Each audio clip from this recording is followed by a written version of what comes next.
আসসালামু আলাইকুম, শুভেচ্ছা সহ আমন্ত্রণ চ্যানেল আই সংবাদে আপনাদের সাথে আছে আমি নবনীতা। বিস্তারিত সংবাদে শুরুতেই জানিয়ে দিচ্ছি ফ্রেশ আটা, ময়দা, সুজি সংবাদ শিরোনাম।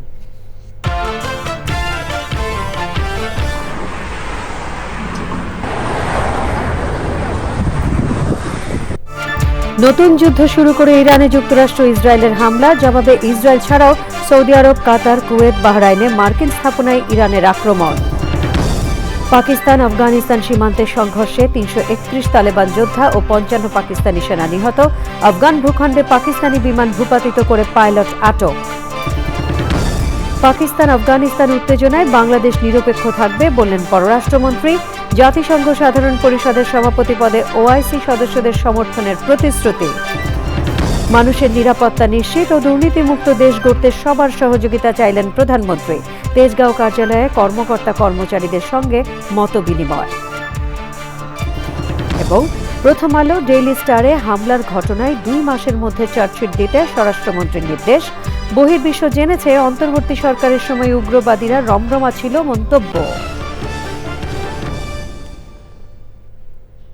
এছাড়াও নিটোল টাটা বিশেষ সংবাদে থাকছে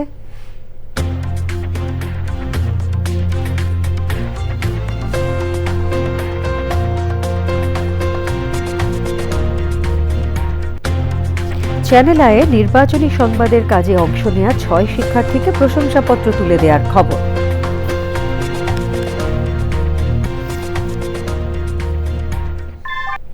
সংবাদ শিরোনামগুলো জানাচ্ছিলাম। এখনকার সংবাদ আয়োজন একই সঙ্গে চ্যানেল আয়ের ইউটিউব চ্যানেল এবং চ্যানেল আয়ের ওটিটি প্ল্যাটফর্ম আই স্ক্রিনে লাইভ স্ট্রিমিং হচ্ছে। যাচ্ছে পুরো সংবাদে। শুরুতেই ইরান যুদ্ধ।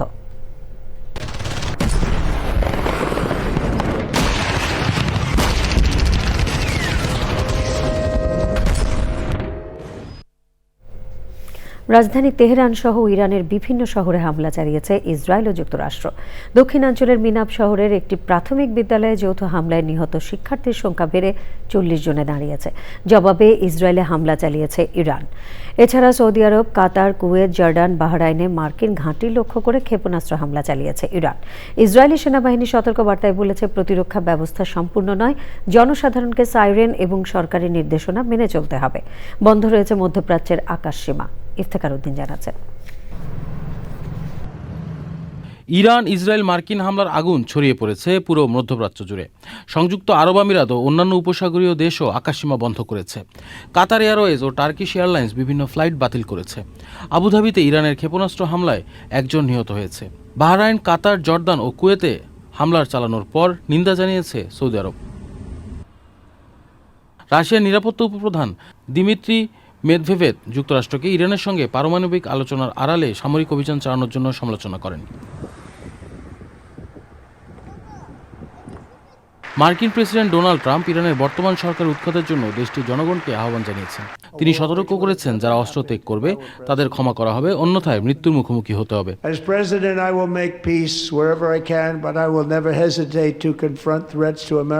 ইসরায়েলি বাহিনী হামলার পাল্টা হিসেবে ইরান ক্ষেপণাস্ত্র ছুড়েছে। তেল আবিব সহ বিভিন্ন শহরে সতর্কতামূলক সাইরেন বাজানো হয়েছে। জনগণ নিরাপদ আশ্রয়ের দিকে ছুটছে। সংক্ষিপ্ত সময়ে মধ্যপ্রাচ্যের এই সংঘাত বিশ্বব্যাপী ফ্লাইট চলাচল ও নিরাপত্তা পরিস্থিতি প্রভাবিত করেছে। Iftekhar Uddin, channel I. ইরানে যুক্তরাষ্ট্র ও ইসরায়েলের যৌথ হামলার ঘটনায় আকাশসীমা বন্ধের কারণে ঢাকার সঙ্গে মধ্যপ্রাচ্যের সকল ফ্লাইট বন্ধ করেছে বিমান। ঢাকার হযরত শাহজালাল বিমানবন্দরে আছেন চকর মালিথা, যাত্রী তার কাছে। চকর, মধ্যপ্রাচ্যের ফ্লাইট তো বন্ধ রয়েছে এবং যাত্রীদের দুর্ভোগের বিষয়টি আমাদের জানান।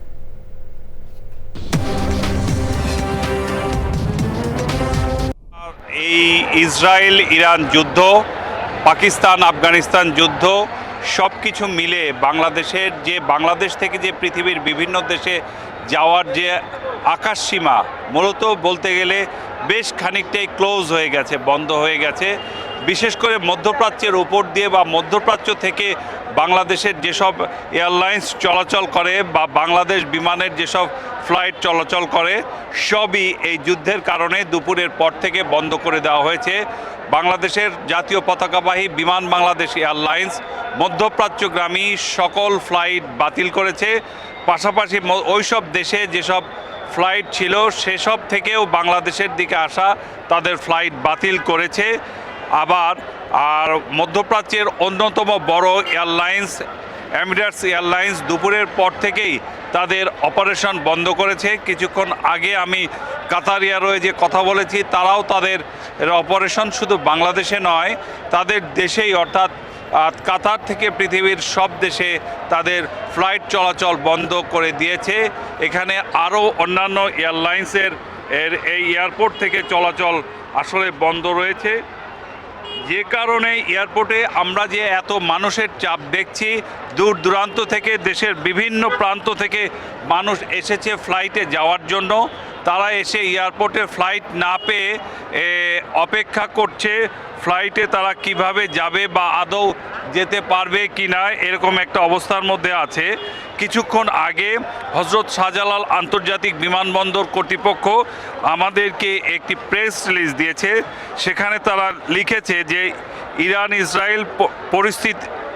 ইসরায়েল পরিস্থিতির প্রেক্ষিতে মধ্যপ্রাচ্যের আকাশ সীমা সাময়িকভাবে বন্ধ।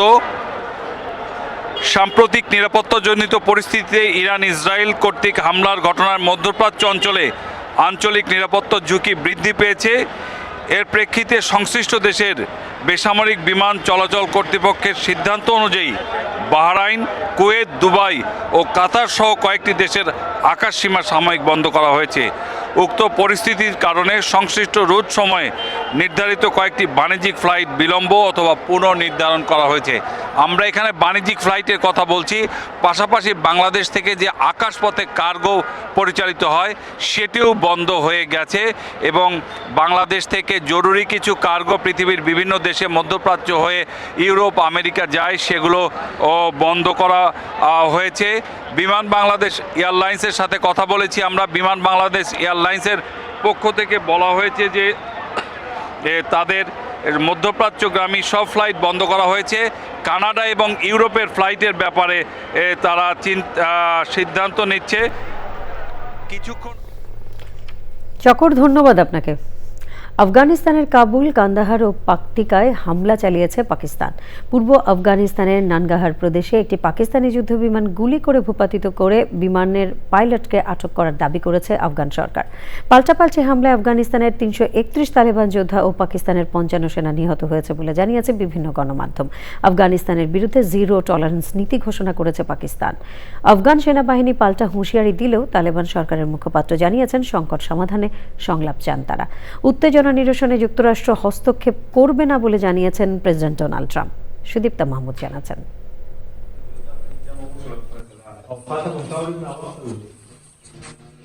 অপারেশন গজব লিলহক নামে সামরিক অভিযানে আফগানিস্তানের 89টি চৌকি ধ্বংস করার দাবি করেছে পাকিস্তান। জবাবে আফগানিস্তান ও পাকিস্তানের সীমান্ত চৌকি ধ্বংসের দাবি করেছে। পরিস্থিতি মোকাবেলায় সুইসাইড স্কোয়াড গঠন করার কথাও জানিয়েছে তালেবান সরকার।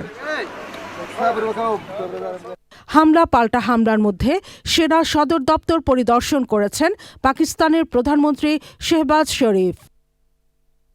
পাকিস্তানের প্রতিরক্ষা মন্ত্রী খাজা মোহাম্মদ আসিফ আফগান সরকারের বিরুদ্ধে যুদ্ধ ঘোষণা করেন। And the response, we were ready, vigilant. The Pakistan Armed Forces, Pakistan Army responded immediately and effectively. At all 53 locations, the attack was repulsed. At no one location, they could not make any success.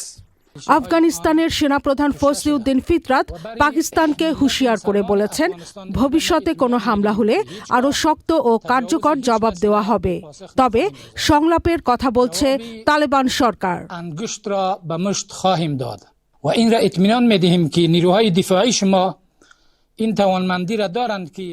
Pakistan ও আফগানিস্তান যুদ্ধ পরিস্থিতিতে হস্তক্ষেপ না করার কথা জানিয়েছেন মার্কিন president Donald Trump.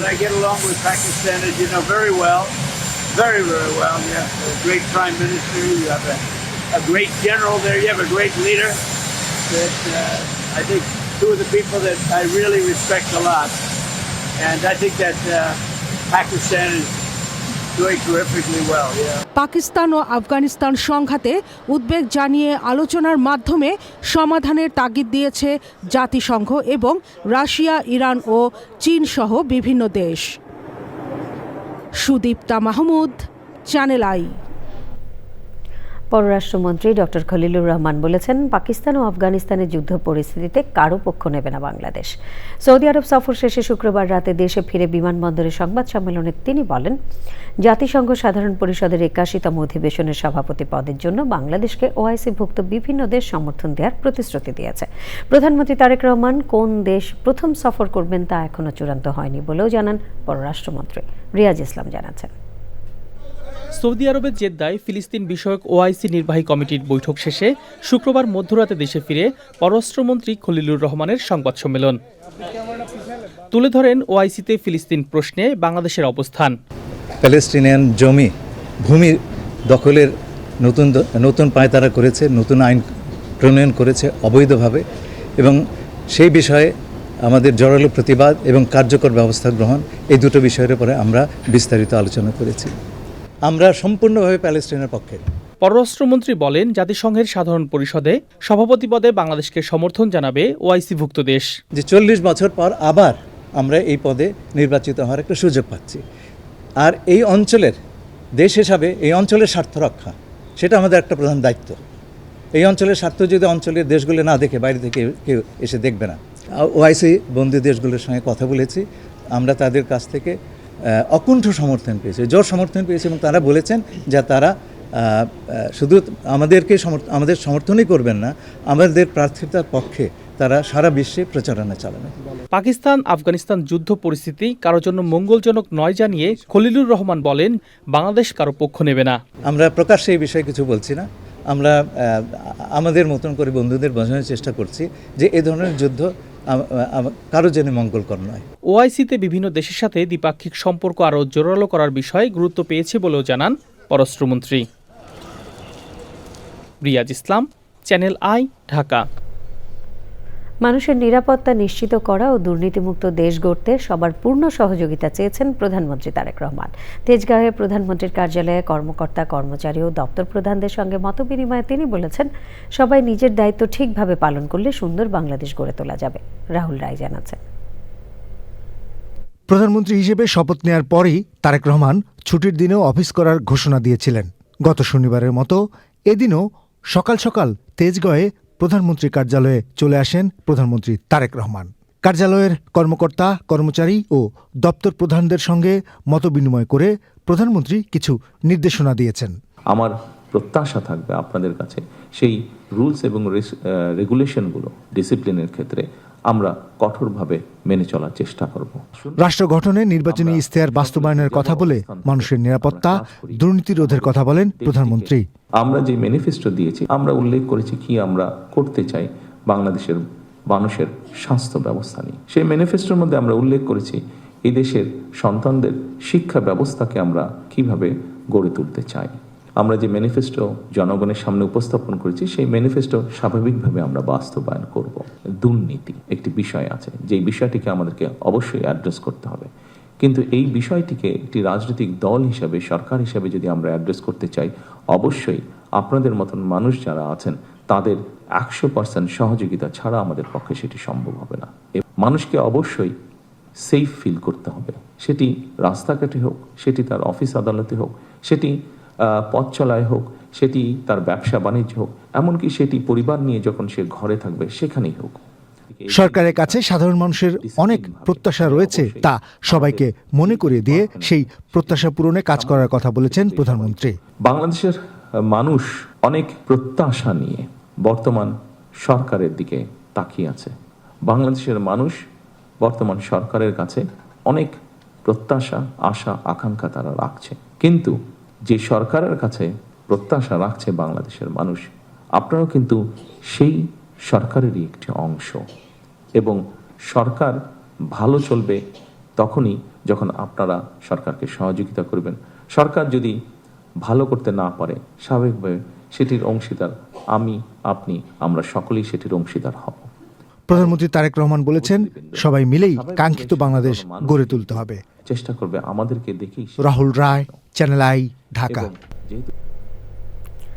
আগামী সংসদ দ্রুত সময়ের মধ্যে সংস্কার পরিষদে রূপান্তর হবে এবং অন্তর্বর্তী সরকার যতগুলো আইন ও অধ্যাদেশ করেছে সেগুলো বৈধতা দেওয়ার প্রত্যাশা করে জাতীয় নাগরিক পার্টি এনসিপির আহ্বায়ক ও বিরোধী দলীয় চিফ হুইপ নাহিদ ইসলাম।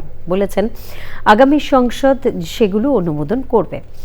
সন্ধ্যায় রাজধানীর ধানমন্ডিতে এনসিপির প্রথম প্রতিষ্ঠাবার্ষিকীর অনুষ্ঠানে নাহিদ ইসলাম বলেন, স্থানীয় সরকার নির্বাচনে অংশ নেবে এনসিপি। তৃণমূল নেতাকর্মীদের স্থানীয় নির্বাচনের প্রস্তুতি নেওয়ারও আহ্বান জানান তিনি।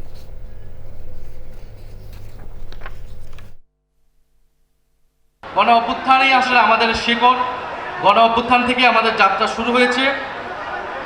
আমরা সামনের দিকে এগোতে চাই। সামনে স্থানীয় সরকার নির্বাচন। আমরা স্থানীয় সরকার নির্বাচন দ্রুত হবে সে প্রত্যাশা রাখবো। সারা দেশে এনসিপির প্রতি আহ্বান থাকবে যে আপনারা স্থানীয় সরকার নির্বাচনের প্রস্তুতি নিন। আগামী সংসদ দ্রুত সময়ের মধ্যে সংস্কার পরিষদ হবে এবং অন্তর্বর্তী সরকারের যত আইন তারা পাশ করেছে, যত অধ্যাদেশ রয়েছে সেটাকে ইন্ডিমনিটি দেওয়া হবে, সে সংসদ সেটাকে অনুমোদন করবে, সেই প্রত্যাশা আমরা রাখছি। স্বরাষ্ট্রমন্ত্রী সালাউদ্দিন আহমেদ বলেছেন, প্রথম আলো ও ডেইলি স্টারে উগ্রবাদীদের হামলার ঘটনায় বহির্বিশ্ব জেনেছে অন্তর্বর্তী সরকারের সময় উগ্রবাদীরা রমরমা অবস্থায় ছিল। এ ঘটনায় কূটনৈতিক মহলে নানা কথা শুনতে হয়েছে বলে মন্তব্য করেছেন পররাষ্ট্রমন্ত্রী ডক্টর খলিলুর রহমান। বিকেলে প্রথম আলোর পুরা ভবনে আলো শীর্ষক শিল্পকর্ম প্রদর্শনী দেখে এমন মন্তব্য করেন তারা। স্বরাষ্ট্রমন্ত্রী জানান, 2 মাসের মধ্যে হামলার ঘটনা তদন্ত শেষ করে চার্জশিট জমা দিতে ডিবিকে নির্দেশ দেওয়া হয়েছে। লালা নওশিন জানাচ্ছেন। গত বছর ডিসেম্বরে হওয়া উগ্রবাদীদের হামলার ক্ষতচিহ্ন এখনও বয়ে বেড়াচ্ছে প্রথম আলো ও ডেইলি স্টার। প্রথম আলোর পোড়া ভবনে ধ্বংসস্তূপ থেকে নতুন আশা নিয়ে আলো শীর্ষক শিল্প প্রদর্শনী দেখতে আসেন সরকারের বিভিন্ন মন্ত্রণালয়ের মন্ত্রীরা। এ সময় প্রথম আলো ডেইলি স্টারের ঘটনায় করা মামলার অগ্রগতির কথা জানান স্বরাষ্ট্রমন্ত্রী। অন্তর্বর্তী সরকারের সময় উগ্রবাদের উত্থান নিয়ে বহির্বিশ্বে যাওয়া বিভিন্ন বার্তার কথাও বলেন মন্ত্রীরা। এবং আগামী 2 মাসের মধ্যে তদন্ত কার্যক্রম, সুষ্ঠু তদন্ত কার্যক্রম সমাপ্ত করে চার্জশিট দাখিলের জন্য নির্দেশনা দিয়েছে। তারপরে বিচারিক প্রক্রিয়া শুরু হবে, সেটা আদালতের ব্যাপার। এই ঘটনার মধ্য দিয়ে সারা পৃথিবীর কাছে আমাদের মান খুলে হয়েছে। সারা পৃথিবীর সামনে একটা মেসেজ গিয়েছে যে বাংলাদেশে নিউজ পেপারের উপর যখন খুশি আক্রমণ করা যায়, যারা সাম্প্রদায়িক এবং উগ্রবাদী শক্তি তাদের একটা রমরমা ভাব ছিল, এই মেসেজটা সারা পৃথিবীতে গিয়েছে। প্রথম আলো এবং ডেইলি স্টারের ঘটনায় আমাকে স্থানীয় কূটনৈতিক মহলে এবং বিদেশে কথা শুনতে হয়েছে। আমরা আজকে একটা প্রতিজ্ঞা করতে পারি যে এই ধরনের ঘটনা আমাদের দেশে আর ঘটবে না। এ সময় বিএনপির নির্বাচনী ইশতেহারে থাকা গণমাধ্যম ও বিচার বিভাগের স্বাধীনতা নিশ্চিতের কথা বলেন মন্ত্রিপরিষদের সদস্যরা। প্রথম আলো সহ সকল গণমাধ্যমের স্বাধীনতার ব্যাপারে তথ্যমন্ত্রী হিসাবে আমরা আমাদের তৎপরতা ইতিমধ্যেই শুরু করেছি। শেখ হাসিনার স্বৈরাচার সরিয়ে, শেখ হাসিনার ফ্যাসিবাদ সরিয়ে আমার ফ্যাসিবাদ এখানে কায়েম করব এবং আমি বলে দেব ডেইলি স্টার থাকবে না, প্রথম আলো থাকবে না, বন্ধ করে দিতে হবে। এটার জন্য আমরা আসলে শেখ হাসিনার বিরুদ্ধে লড়াই করিনি। পোড়া ভবন পরিদর্শন করে এনসিপির প্রতিনিধি দলও। আমরা যেমন সংবাদপত্রের স্বাধীনতা চাই, ঠিক তেমনি তাদের থেকে আমরা সর্বোচ্চ পেশাদারিত্বও চাই। পরে ডেইলি স্টার ভবন পরিদর্শনে যান মন্ত্রিপরিষদের সদস্যরা। Laila Nowshin, Channel I, Dhaka. বিএনপি সরকারকে যুক্তরাষ্ট্রের সঙ্গে করা বাণিজ্য চুক্তি বাতিলের পরামর্শ দিয়েছে গবেষণা সংস্থা সিপিডি। সংস্থার গবেষকরা বলেছেন, ডক্টর মোহাম্মদ ইউনূসের নেতৃত্বে অন্তর্বর্তী সরকার বিদায় বেলায় কিভাবে এমন দেশ বিরোধী চুক্তি করল তা জেনে তারা স্তম্ভিত। তারা বলছেন, গত সরকার যদি একটি কারণেও নিন্দনীয় হয় তবে তা হবে এই চুক্তি। চুক্তিটি কার্যকর হলে অর্থনীতি এবং ব্যবসা বাণিজ্যে স্বাধীনভাবে সিদ্ধান্ত নেওয়ার ক্ষেত্রে বাংলাদেশ পদে পদে বাধার মুখে পড়বে বলে আশঙ্কার কথা জানিয়েছে সিপিডি। রিজভী নেওয়াজ জানাচ্ছেন, প্রধানমন্ত্রী রূপে প্রায় 20 বছর পর আবারও দেশ পরিচালনার দায়িত্বে বাংলাদেশ জাতীয়তাবাদী দল বিএনপি। দীর্ঘ সময় সরকারের বাইরে থাকায় সিদ্ধান্ত নেওয়া এবং বাস্তবায়নের ক্ষেত্রে সুখকর অভিজ্ঞতা নাও হতে পারে দলটির, মনে করে Centre for Policy Dialogue CPD. আর তাই নতুন সরকারকে স্বল্প মেয়াদে 6 মাসের জন্য একগুচ্ছ পরামর্শ তুলে ধরেছে সংস্থাটি। তবে সবার আগে যুক্তরাষ্ট্রের সঙ্গে চুক্তি থেকে সরে আসতে বলছে তারা। যে এগ্রিমেন্টটা আসলো এটি দেখে আমরা হতভম্ব, আমরা স্তম্ভিত। এই ধরনের একটি চুক্তি কিভাবে একটি সরকার অনির্বাচিত সরকার করে যেতে পারেন, বা এই দায়টি কিভাবে একটি নির্বাচিত সরকারের কাছে এই সরকার দিয়ে যেতে পারেন? আমার কাছে মনে হয় যে কোনো একটি বিষয় যদি অন্তর্বর্তী সরকারকে নিন্দা জানানোর থাকে, তাহলে এই একটি চুক্তির জন্য আমি আসলে নিন্দা জানাতে চাই। বাংলাদেশ ব্যাংকের গভর্নর নিয়োগ এবং ডক্টর আহসানিস মনসুরের বিদায় কোনোটাই সমর্থনযোগ্য নয় বলে মনে করে সিপিডি। এই গভর্নর নিয়োগের ক্ষেত্রে আমার মনে হয় যে একটা দুর্বল প্রক্রিয়া যেমন করা হয়েছে, প্রক্রিয়াটি অস্বচ্ছ, এবং আমার কাছে মনে হয়েছে যে যে ধরনের বিষয়গুলো বর্তমান গভর্নর মহোদয় সম্পর্কিত সাথে যুক্ত হয়েছে, এই ধরনের বিষয়গুলোর ক্ষেত্রে সরকার এই ধরনের ক্রিটিসিজমগুলো এড়িয়ে বরঞ্চ আরো ভালো বেটার নিয়োগ দিতেই পারতেন সরকার, এবং সে ধরনের লোকবল সরকারের হাতে ছিল বলে আমার কাছে মনে হয়। গবেষণা সংস্থাটি বলছে পাকিস্তান, আফগানিস্তান এবং ইরানের উপর ইসরায়েলের হামলার ফলে জ্বালানি এবং নিত্যপণ্যের সরবরাহ ও মজুদ ব্যবস্থায় নজর রাখতে হবে সরকারকে। রিজভিন আওয়াজ, চ্যানেল আই, ঢাকা। পাবনার ঈশ্বরদীতে মধ্যরাতে বাড়িতে দাদিকে হত্যা করে নাতনিকে অপহরণ করে ধর্ষণের পর হত্যার অভিযোগ উঠেছে।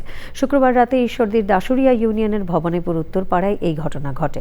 বিষয়টি নিশ্চিত করেছেন ঈশ্বরদী থানার ভারপ্রাপ্ত কর্মকর্তা মোহাম্মদ মমিনুজ্জামান। স্থানীয়রা জানান, সকালে বাড়ির উঠানে সুফিয়া খাতুনের মরদেহ পাওয়া যায়। নাতনি জামিলাকে খোঁজাখুঁজির পর গ্রামের সরিষা খেতে পাওয়া যায় তার মরদেহ। ঈশ্বরদী সার্কেলের অতিরিক্ত পুলিশ সুপার প্রণব কুমার জানান, তদন্ত করে আইনি ব্যবস্থা নেওয়া হবে।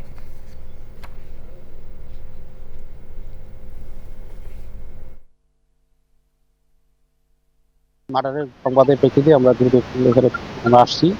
আমরা ঘটনাস্থলটা দেখছি, বিভিন্ন এই ঘটনা জড়িতদের বিষয়ে এবং ঘটনাটা কিভাবে ঘটলো এটা জানার চেষ্টা করতেছি। আমাদের পুলিশ এবং টিমও কাজ করছে আর কি। ইংরেজির সঙ্গে তৃতীয় ভাষা শেখা বাধ্যতামূলক করছে সরকার। এজন্য ধাপে ধাপে শিক্ষক নিয়োগ সহ যাবতীয় প্রস্তুতি নেওয়া হচ্ছে বলে জানিয়েছে মন্ত্রণালয়। শিক্ষাবিদরা বলছেন, কোনো একটি পর্যায়ে এটি বাস্তবায়ন করা গেলে বিশ্বে বাংলাদেশের কর্মীদের চাহিদা বেড়ে যাওয়ার সঙ্গে রেমিটেন্সও বাড়বে। মোস্তফা মল্লিক জানাচ্ছেন। শিক্ষা মন্ত্রণালয়ের সভাকক্ষে 19 ফেব্রুয়ারি সভায় 12টি এজেন্ডা তুলে ধরা হয়। 3 ধাপে সর্বোচ্চ 3 বছরের মধ্যে এসব এজেন্ডা বাস্তবায়ন করার প্রতিশ্রুতি দিয়েছে মন্ত্রণালয়। এই এডুকেশনটাকে প্রায়োরিটি চয়েস দিতে হবে। এর মধ্যে 5ম ধাপে হচ্ছে তৃতীয় ভাষা শিক্ষা বাধ্যতামূলক করা। মন্ত্রণালয় বলছে, শিক্ষক নিয়োগ সহ সব ধরনের প্রস্তুতির জন্য পূর্ণাঙ্গভাবে এই উদ্যোগ বাস্তবায়নে সময় প্রয়োজন। শ্রমবাজার ও উচ্চশিক্ষার চাহিদা বিবেচনায় তৃতীয় ভাষা হিসেবে অগ্রাধিকার রয়েছে আরবি, চীনা, জাপানি ও ফরাসি। এসব বিষয়ে 26 ফেব্রুয়ারি প্রবাসী কল্যাণ ও বৈদেশিক কর্মসংস্থান মন্ত্রণালয়ের সংশ্লিষ্টদের সঙ্গে বৈঠক করেছে শিক্ষামন্ত্রী ও প্রতিমন্ত্রী। লেবার এক্সপ্যাট্রিয়েট অ্যাফেয়ার্স মিনিস্ট্রি এগুলোর সাথে আমরা বসে আমরা বৃহত্তর আলোচনা করেছি যে আমরা ভেতরে আমাদের দুটো মিনিস্ট্রির ভেতরে স্টিয়ারিং কমিটি গঠন করছি। আমাদের কারেন্ট গ্লোবাল ডিম্যান্ড কী জায়গায় আছে, কোন কোন ভাষায় আছে, কোন কোন স্কিলসে আছে। এই স্কিলসগুলো আমাদের টেকনিক্যাল স্কুলগুলো, মানে আমাদের টিটিসি যেগুলো আছে, আমাদের পলিটেকনিক্যাল স্কুল, কলেজ, ইউনিভার্সিটি যেগুলো আছে, আপনার লেবার মিনিস্ট্রির যে ট্রেনিং ইনস্টিটিউট আছে, এক্সপার্ট অ্যাফেয়ার্সের বিএমইটির আন্ডারে কী ট্রেনিং হয়, তাদের বোধহয় 110টা ট্রেনিং ইনস্টিটিউট আছে। এই সবগুলোর তালিকা নিয়ে আমরা অডিট করবো। এই যে একটা তালিকা নিয়ে বোধহয় আপনার সামনে এই মুহূর্তে বসে আছি। 1 সপ্তাহ বা 10 দিন তাদেরকে এই স্টিয়ারিং কমিটিকে দায়িত্ব দেওয়া হবে কারেন্ট এবং ইমিডিয়েট ফিউচার নিড অ্যাসেসমেন্ট। এই নিড অ্যাসেসমেন্টের ভিত্তিতে আমরা ফুল অডিট করবো যতগুলো ট্রেনিং ইনস্টিটিউট আছে। শিক্ষাবিদরা বলছেন, দেরিতে হলেও সরকার তৃতীয় ভাষার বিষয়ে দৃষ্টি দিয়ে দেশকে এক ধাপ এগিয়ে নিয়ে যাওয়ার উদ্যোগ নিয়েছে। তারা ভাষার দিক থেকে এগিয়ে থাকবে এবং এটি আমাদের যে উন্নয়ন, দেশের উন্নয়ন এবং দেশের যে আর্থসামাজিক উন্নয়ন, সেটা ত্বরান্বিত হবে। তারা ভালো জব পাবে, তাদের ভালো প্লেসমেন্ট হবে, স্কলারশিপ পাওয়া, তার সেখানে পড়াশোনা করা, কর্মসংস্থান এবং সেখানে তার উন্নয়ন সবকিছুই সহজ হবে। ডক্টর জুলহাস বলছেন, শিক্ষায় বিনিয়োগ বাড়িয়ে যত দ্রুত তৃতীয় ভাষা শিক্ষা চালু করা হবে তত দ্রুতই এগিয়ে যাবে দেশ। Mostafa Mallik, channel I, Dhaka. এবারে অমর একুশে বইমেলা।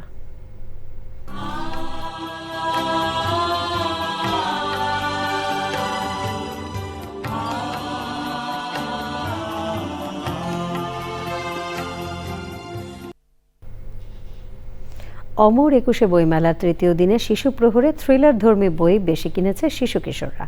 তাদের আগ্রহে রয়েছে পপ আপ ও সায়েন্স বক্স ধরনের বই। সুলতানা হেমু জানাচ্ছেন।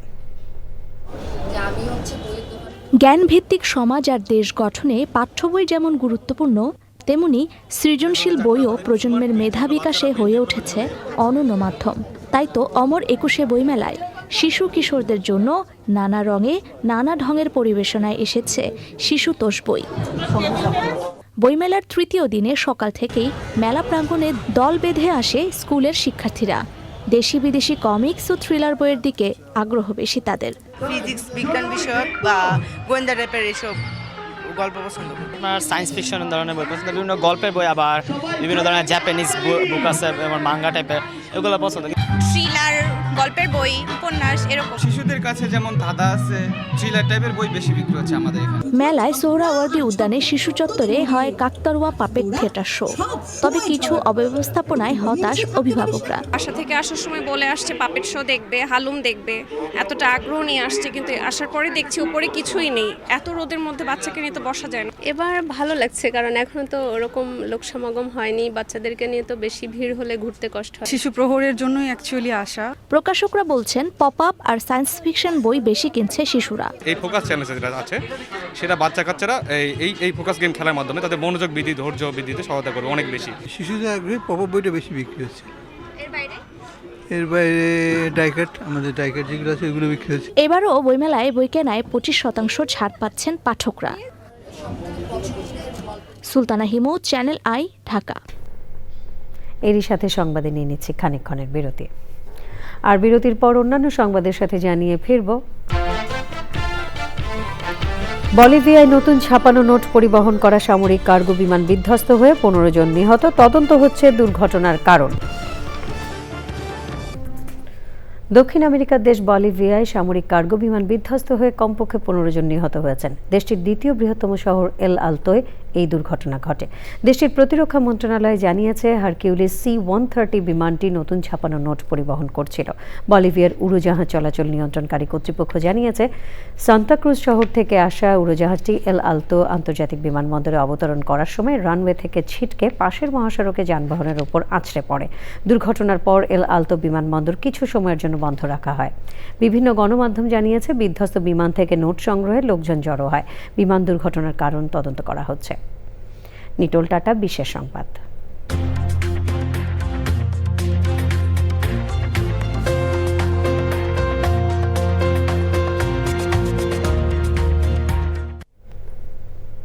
ত্রয়োদশ জাতীয় সংসদ নির্বাচনে চ্যানেল আইয়ের সাথে নির্বাচনী সংবাদে অংশ নেওয়া 6 শিক্ষার্থীকে প্রশংসিত করেছে চ্যানেল আই। প্রশংসাপত্র তুলে দেন চ্যানেল আইয়ের পরিচালক ও বার্তা প্রধান শেখ সিরাজ। বিকেলে চ্যানেল আই কার্যালয়ে প্রশংসাপত্র তুলে দেওয়ার সময় ছিলেন প্রধান নির্বাহী সম্পাদক জাহিদ নেওয়াজ খান, জয়েন্ট অ্যাসাইনমেন্ট এডিটর তারিকুল ইসলাম মাসুম এবং ডিজিটাল অ্যান্ড মিডিয়া এডিটর তৌফিক আহমেদ। নির্বাচন সংশ্লিষ্ট ডেটা এন্ট্রি ও ইনপুটের পাশাপাশি এই সংক্রান্ত গ্রাফিক্সের কাজ করার জন্য তাদেরকে প্রশংসাপত্র প্রদান করে চ্যানেল আই। তাদের উদ্দেশ্যে গুরুত্বপূর্ণ নানা বিষয়ে পরামর্শ দেন চ্যানেল আইয়ের পরিচালক ও বার্তা প্রধান শেখ সিরাজ। 6 শিক্ষার্থীর 3 জন স্ট্যামফোর্ড বিশ্ববিদ্যালয়ে অধ্যয়নরত। অন্য 3 জনের মধ্যে ছিলেন সরকারি তিতুমির কলেজ, শান্তা মারিয়াম বিশ্ববিদ্যালয় ও আকিজ কলেজ অফ হোম ইকোনমিক্সের একজন করে শিক্ষার্থী। পূবালী ব্যাংক, বাণিজ্য সংবাদ।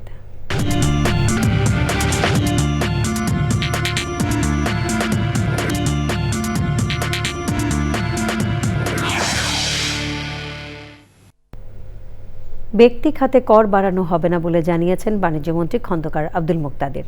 কর বাড়ানো নিয়ে অর্থমন্ত্রীর একটি মন্তব্যের প্রসঙ্গে সিলেট সার্কিট হাউসে মতবিনিময় সভায় সাংবাদিকদের প্রশ্নের জবাবে তিনি কথা বলেন। বাণিজ্যমন্ত্রী বলেন, অর্থমন্ত্রীর বক্তব্য ভুলভাবে মিডিয়ায় এসেছে। দেশে ট্যাক্স জিডিপির আনুপাতিক হার কম হওয়ায় যা রাজস্ব আদায় হয় তা সরকারের খরচ মেটাতে চলে যায়। তাই অর্থমন্ত্রী ট্যাক্স জিডিপির হার বাড়ানোর কথা বলেছেন। সে সময় উপস্থিত ছিলেন শ্রম ও কর্মসংস্থান মন্ত্রী আরিফুল হক চৌধুরী, পানি সম্পদ মন্ত্রী শহীদুদ্দিন চৌধুরী আনি সহ অন্যরা। অর্থমন্ত্রী মহোদয় যেটা বলেছেন তার প্রেক্ষাপটটা হলো বাংলাদেশের ট্যাক্স জিডিপি রেশিও খুব কম, 7.6%। আপনি আশপাশের যে কোনো দেশ কম্পারেবল একটা ইকোনমি নেন, সেখানে ট্যাক্স জিডিপি রেশিও অনেক হাই। যেমন ভারতের ট্যাক্স জিডিপি রেশিও হচ্ছে 17। আপনি যদি স্ক্যান্ডিনেভিয়ান দেশগুলিতে যান সেখানে 40। আপনি ইংল্যান্ডে যান 30-এর উপরে, আমেরিকায় 30-এর উপরে। বাংলাদেশের ট্যাক্স জিডিপি রেশিও কম হওয়ার কারণে আমাদের যে রাজস্ব সেটি চলে যায় সরকারের খরচ মেটাতে বার্ষিক উন্নয়ন কর্মসূচি বা বিনিয়োগের জন্য আমাদের অর্থের সংস্থান থেকে কম। এই অবস্থা থেকে উত্তরণের জন্য এই দেশটাকে এগিয়ে নেওয়ার প্রয়োজনে ট্যাক্স জিডিপি রেশিও উন্নত করার প্রয়োজন। উনি সেই কথা বলেছেন, ব্যক্তি খাতের ট্যাক্স বাড়ানোর কথা বলেন। এরই সাথে সংবাদের শেষ ভাগে আমরা সবশেষে ফ্রেশ আটা, ময়দা, সুজি সংবাদ শিরোনামগুলো জানিয়ে দিচ্ছি আরও একবার।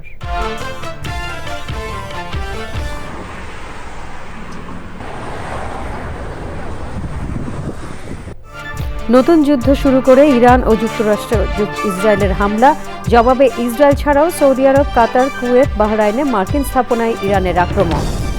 পাকিস্তান আফগানিস্তান সীমান্তে সংঘর্ষে ৩৩১ তালেবান যোদ্ধা ও ৫৫ পাকিস্তানি সেনা নিহত। আফগান ভূখণ্ডে পাকিস্তানি বিমান ভূপাতিত করে পাইলট আটক। পাকিস্তান আফগানিস্তান উত্তেজনায় বাংলাদেশ নিরপেক্ষ থাকবে বললেন পররাষ্ট্রমন্ত্রী।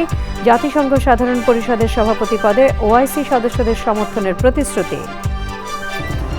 মানুষের নিরাপত্তা নিশ্চিত ও দুর্নীতিমুক্ত দেশ গড়তে সবার সহযোগিতা চাইলেন প্রধানমন্ত্রী। তেজগাঁও কার্যালয়ে কর্মকর্তা কর্মচারীদের সঙ্গে মতবিনিময়। এবং প্রথম আলো ডেইলি স্টারে হামলার ঘটনায় 2 মাসের মধ্যে চার্জশিট দিতে স্বরাষ্ট্রমন্ত্রীর নির্দেশ। বহির্বিশ্ব জেনেছে অন্তর্বর্তী সরকারের সময় উগ্রবাদীরা রমরমা ছিল, মন্তব্য। পরবর্তী সকল সংবাদ দেখার আমন্ত্রণ রইল। ধন্যবাদ সবাই।